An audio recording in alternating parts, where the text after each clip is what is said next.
கர்த்தர் நல்லவர் என்பதை ருசித்து பாருங்கள். அவர் மேல் நம்பிக்கையாய் இருக்கிற மனுஷன் பாக்கியவான்.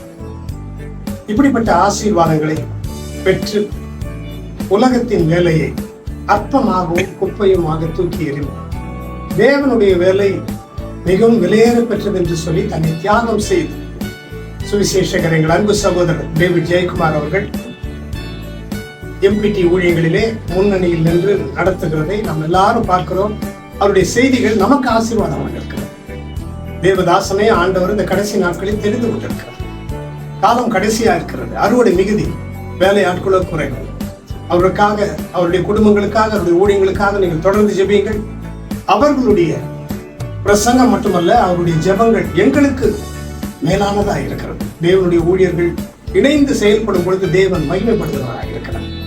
கர்த்தர் உங்களை இந்த புது வருஷத்தில் ஆசீர்வதித்து அவரையும் அவருடைய ஊழியங்களையும் பெருக செய்வாராக என்று சொல்லி நாங்கள் ஜெபிக்கிறோம், ஜெபம் செய்வோம்.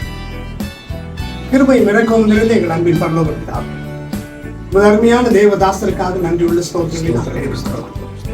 ஆம் கர்த்தாவே, அப்போஸ்தலனாகிய பவுல் சீஷர்களை பார்க்கிறோம் அதிகமாய் படித்தவர், கமாலியலின் பாதத்தில் பயின்றவர், உலக ஞானத்தை பெற்றவர்.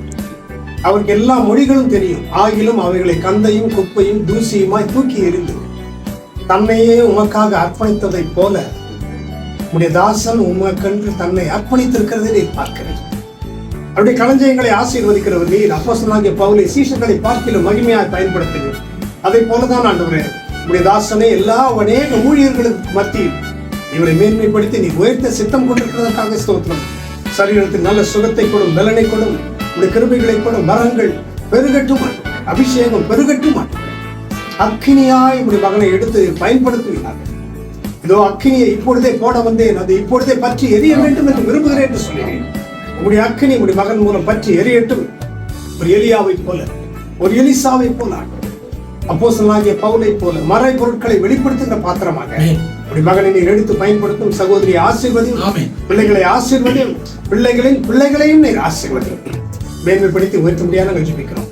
தேவைகளை சந்திக்கிறவர் கூட இருப்பதற்காக ஸ்தோத்திரம். துதிகன மகிமையை தமக்கே செலுத்துகிறோம். இப்ப இயேசுவின் மூலம் ஜெபிக்கிறோம் நல்ல பிதாவே. ஆமென்.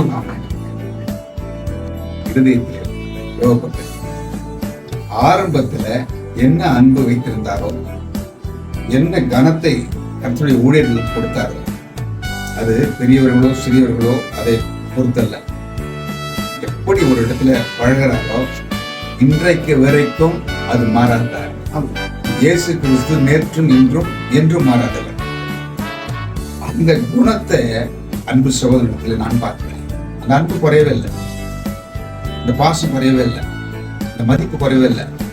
அவர் அநேக இடங்களுக்கு உயர்த்தப்பட்டு அநேக இடங்களுக்கு சென்றாலும் ஒரு ஆரம்பத்தில் இருந்த அந்த ஊழியத்தோடு இன்னும் அந்த ஐக்கியத்தை வைத்துக் கொண்டிருக்கிறார். அதனால்தான் அந்த மேன்மை வருகிறதே, அதுக்கு தாழ்மை முதலாவது இருக்கிறது. அதுதான் நான் சொல்ல ஆசைப்படுகிறேன். தாசனோடு இணைந்திருப்பது எங்களுக்கும் ஆசீர்வாதம். அவருடைய ஜெபங்கள் எங்களுக்கும் பிரயோஜனமா இருக்கிறது, எங்களுக்கும் உயர்வை கொடுக்கிறது, எங்களுக்கும் நன்மையை செய்கிறது. அவருடைய செய்திகளை நாங்கள் கேட்கிறோம், அவருடைய பாடல்களை கேட்கிறோம். இதெல்லாம் எங்களுக்கு ரொம்ப பிரயோஜனமா இருக்கிறது. கர்த்தர் தாமே அவரை இன்னும் எடுத்து பயன்படுத்துவாராக, ஆசீர்வதிப்பாராக.